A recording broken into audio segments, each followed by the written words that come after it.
13 मार्च दोपहर 12:30 बजे Kolkata Netaji international airport. Normal यात्री आ जा रहे थे। वहीं पे कुछ लोग बेसब्री से कुछ सज्जनों का इंतज़ार कर रहे थे, बार बार अपने मोबाइल को देख रहे थे, कुछ मैसेजेस अपडेट कर रहे थे। किसी खास का इंतज़ार था। इंतज़ार ख़त्म होती है और कुछ विदेशी पर्यटक सो कॉल्ड वो लैंड होते हैं, आते हैं और उन्हें तुरंत ही रोक लिया जाता है। बोला जाता है कि आपको हमारे साथ चलना पड़ेगा। सादे कपड़ों में दरअसल कुछ एनआईए के, नेशनल इन्वेस्टिगेटिव एजेंसी के कुछ तेज़ तर्रार ऑफिसर थे। उनको टास्क दिया गया था मैथ्यू वैन डॉयक, केली पीटरसन और 5 और यूक्रेनी इनको डिटेन करने का। दरअसल मैथ्यू वैन डॉयक कोई आम पर्यटक नहीं है। इसके बारे में जानिएगा तो आप चौंक जाइएगा। नमस्कार, मैं आनंद रूपम और आपका स्वागत है अननोन पेट्रियट्स पे। इस चैनल को लाइक, शेयर एंड सब्सक्राइब ज़रूर कर लीजिएगा। तो मैथ्यू वैन डॉयक के बारे में अगर आप जानिएगा तो इसके लिए एक पृष्ठभूमि देनी पड़ेगी। ये बंदा नेवी सील में काम कर चुका है। एक ऐसा दुर्दांत, एक कमांडो ऑपरेटिव जो लगभग 3 जगहों पे जंग लड़ चुका है। ये सीरिया में सर्व कर चुका है, ये इजिप्ट में लड़ चुका है और ये बंदा एक स्नाइपर भी रह चुका है अपने समय में। ये साइकोलॉजी, साइऑप्स में ये माहिर बंदा है। इस स्पेशल बंदे को कई जगहों पे भेजा जाता था, वहाँ पे रेजिम चेंज ऑपरेशंस कराने में। अगर आप रेजिम चेंज ऑपरेशन के बारे में अगर आप सुन रहे हैं तो यहाँ पे टेरेंस ऑरवेल जैक्सन के बारे में कहना बहुत ज़रूरी है। याद है बांग्लादेश का ढाका में वेस्टिन होटल रूम नंबर 106, ऐसा ही दुर्दांत एक यूएस नेवी का एक कमांडो ऑपरेटिव, एक स्पेशल फोर्सेस का ऑपरेटिव, वो एक मिस्टीरियस सर्कमस्टांसेस में मृत पाया जाता है ढाका में। आनन फानन में यूएस एम्बेसी से लोग आती है और उसको बॉडी को लेके चली जाती है। और उसी समय की बात है, अगर आपको ध्यान हो तो एसीओ की मीटिंग हुई थी बीजिंग में और वहाँ पे कैसे व्लादिमीर पुतिन ने मोदी जी को अपने कार में बिठा लिया था, उसके बारे में बहुत सारी वीडियोस बनी हैं और उन दोनों में 45 मिनट क्या बात हुई। और उसी समय टेरेंस ऑरवेल जैक्सन की भी डेथ होती है। तो इससे लोग कनेक्शंस जोड़ना स्टार्ट कर दिए। यहाँ एक बहुत इंटरेस्टिंग बात है, जब टेरेंस जैक्सन की मौत हुई थी उसका एक साथी था, he was also a commando, x marine, उसका नाम था रिचर्ड कलिंगहैम। ये रिचर्ड कलिंगहैम को टिप ऑफ मिलती है कि तुम आनन फानन में बांग्लादेश छोड़ के भागो।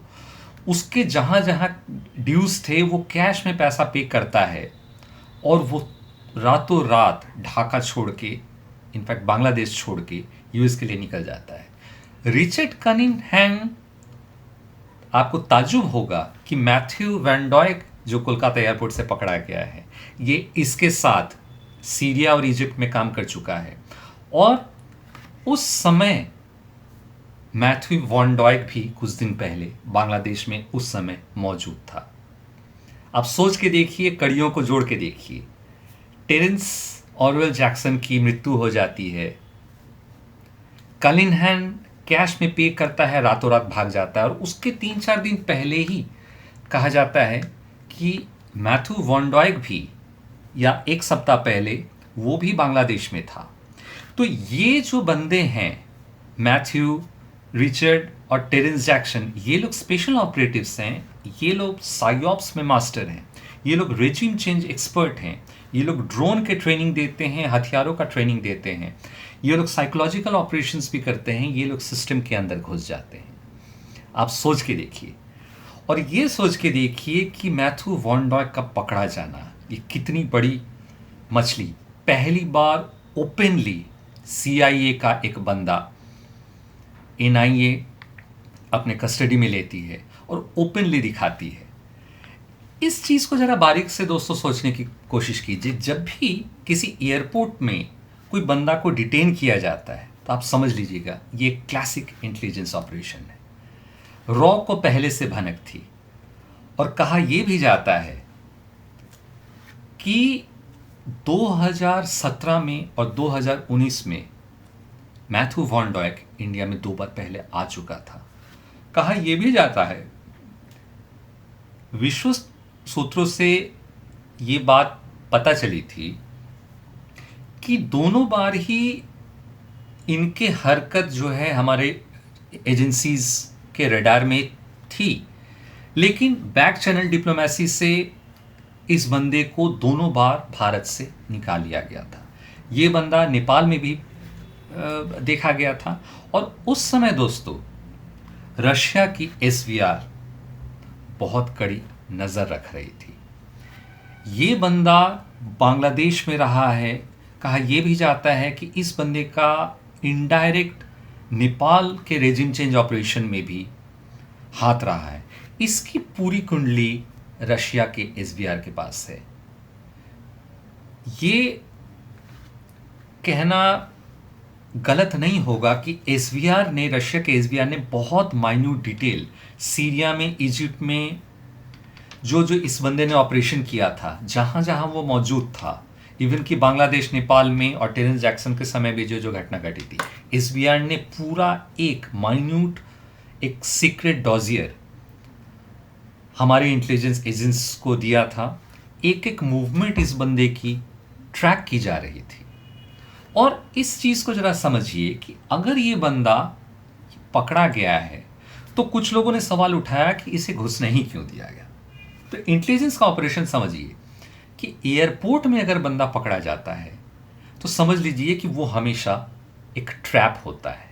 ये क्लासिक एक इंटेलिजेंस ऑपरेशन है। कोई भी बंदा जब एयरपोर्ट से पकड़ा जाता है, इसका मतलब इस बंदे को आने दिया गया, ट्रैकिंग पूरी तरह से थी।